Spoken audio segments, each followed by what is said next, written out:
Let's dig into the 2022 third quarter Whistler and Pemberton real estate market numbers. In Whistler, July marked the fifth lowest number of sales in a month in the past 10 years, while September came in as the seventh lowest. Overall market interest and activity did pick up towards the end of August and into September, but it didn't really translate to a notable increase in sales. The number of properties on the market continued to increase, rising 29% from last quarter and 48% from December 2021. For perspective, we're still currently sitting 37% below the 10-year average of 373 properties on the market.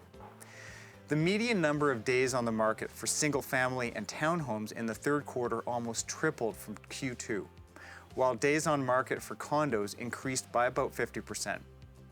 Even as sales have slowed and inventory has increased, prices for single-family homes, townhomes, and condos remain higher year over year.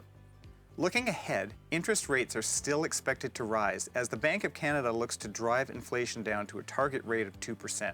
While we await final confirmation of the foreign buyer ban regulation, it appears unlikely that it will apply to the Whistler and Pemberton markets, as there's a proposed exemption for properties outside of census metropolitan areas. We've also provided feedback to the Canadian Mortgage and Housing Corporation as a brokerage that centered on adding a specific exclusion for resort municipalities. The weaker Canadian dollar and the further lift upgrades recently announced by Vail may incentivize U.S. and other foreign buyers to purchase in Whistler versus other international ski destinations, and could be a driver of upcoming market activity. Another market push could come from the lack of availability of long-term rental accommodations, as those who want to be in Whistler for the winter may need to buy versus rent. Whenever any real estate market shifts gears, the primary barrier to deals coming together is the age-old clash of seller and buyer expectations. The cost of borrowing has increased significantly, and buyers don't have the same sense of urgency they did in the past 2 years. Sellers need to understand that sales from 2021 simply aren't rational comparables, and buyers who are waiting for prices to fall significantly need to understand that the Whistler real estate market is bolstered by limited supply and significant demand.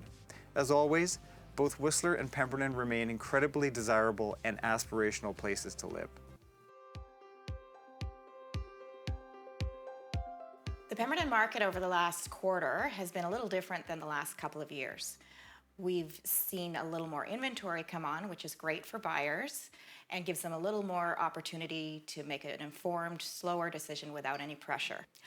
We're starting to see some great new inventory come on of brand new houses built up at Sunstone and the Ridge, with fantastic views of Mount Currie and overlooking the new Bike Skills Park, which is a fantastic amenity for our area. In terms of condominiums and townhomes, there's nothing new in the pipeline. However, we are seeing a little more choice with new inventory coming on daily and more to choose from the buyer's perspective. Although we've seen a slight increase in interest rates, Pemberton will always be in demand based on our close proximity to Whistler and our fantastic lifestyle.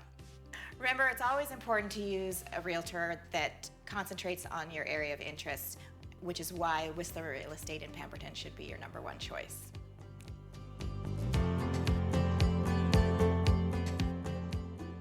There are two upcoming regulatory changes in real estate that you should be aware of. Both are proposed as of January 2023, and they are the foreign buyer ban and the cooling off period. So the foreign buyer ban, although in the proposal stage at this point, contains wording that excludes recreational properties, so likely Whistler and Pemberton will not be part of the ban, but metropolitan areas like Vancouver will be. The second change is actually a change to real estate contract law, which allows buyers to rescind a subject-free offer within 3 days of acceptance for a fee of 0.25% of the purchase price.